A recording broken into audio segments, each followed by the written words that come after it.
Şu an inşaattayız. Mehmet Şükrü Akyol'un düştüğü inşaat. Babamın yani. Ve bu ekipmanlar, bu gördüğünüz yazılar, bu emniyet kemerleri bakın hala sıfır. Hala hiç kirlenmemiş durumda. Yeni getirmişler yani. Ve hiçbir İSG bizi karşılamadı. Yani şu anda inşaata girsek, en üstünde çıksak bile hiçbir İSG bizi karşılamıyor. Emniyet kemerleri daha kullanılmamış durumda. Daha sıfır. Buyurun. Daha kullanılmamış. Ana firma, hiç firma derde go olayı ortpas bıke. İşe ko hal bıke. İşte eksik ko tamam bıke. Yani tket ve telaşı. Bu telaşı bazı araştırmış kır. 25 dakikada خودی inşaat همه hatımın sar inşaatı. İşte kaza bu. Döndürme 25 dakikada همه hatın sar inşaatı. Tek kesi bildirmiş imenekir. Hem normal medya ulu sağa sola adam pehsiya. Bu kamera ho giredi. Kamera pe bana.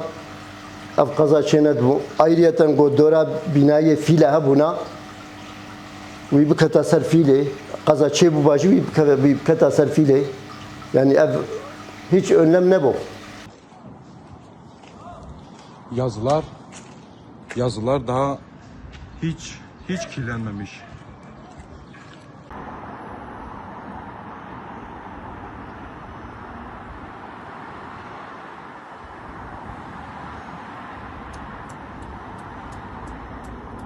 Bakın hala sesler geliyor, çalışma var ve hiçbir İSG burada yok. Bu şeyler zaten hepsi daha sıfır, daha hiç kirlenmemiş durumda. Aynı şekilde emniyet kemeri de hiç kirlenmemiş durumda. Hala çalışma var. İnşaatın önündeyiz. İçeri girmedik. Hiçbir İSG de bizi karşılamadı. Aynı inşaat.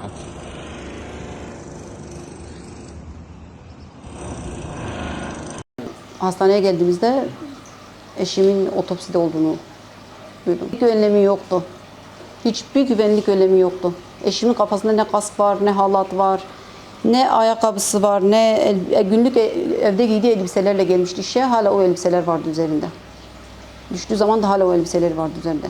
Ben eşime kaç kere sordum, niye güvenlik yok, niye böyle tehlikelidir. Eşim güvenliği sağlamadıklarını söyledi. Hiçbir can güvenliğimiz yok, güvenliğimizi sağlamıyorlar. Niye? Çünkü daha ağır çalışacaklar. Halat bağladıkları zaman daha ağır çalışacaklar. Halat olmadığı zaman daha hızlı, daha tempolu, daha randımanlı çalışacaklar. Daha sonra da gittik inşaatta, hiçbir güvenlik önlemleri yoktu.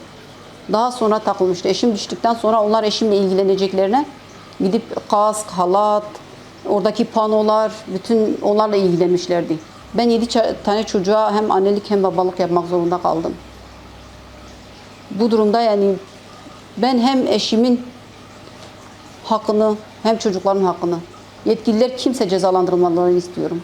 İddianamenin düzenlenmediği bir evredeyiz. Çünkü olay daha çok sıcak. Deliller soruşturma makamınca toplanmaya devam ediyor. Soruşturma şu an Mardin Cumhuriyet Başsavcılığı nezdinde yürütülüyor. Şimdi biz olayın en başından beri işin hukuki sürecini takip ediyoruz. Bizim iş kazalarını aslında kader olarak hiçbir şekilde nitelendirmememiz gerekiyor. Ne yazık ki bu olay bazında ağır ihmaller söz konusudur.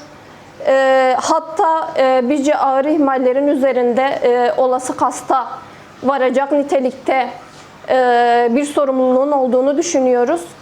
Dediğimiz gibi soruşturmanın henüz çok başındayız. Hukuki süreci takip etmeye devam edeceğiz.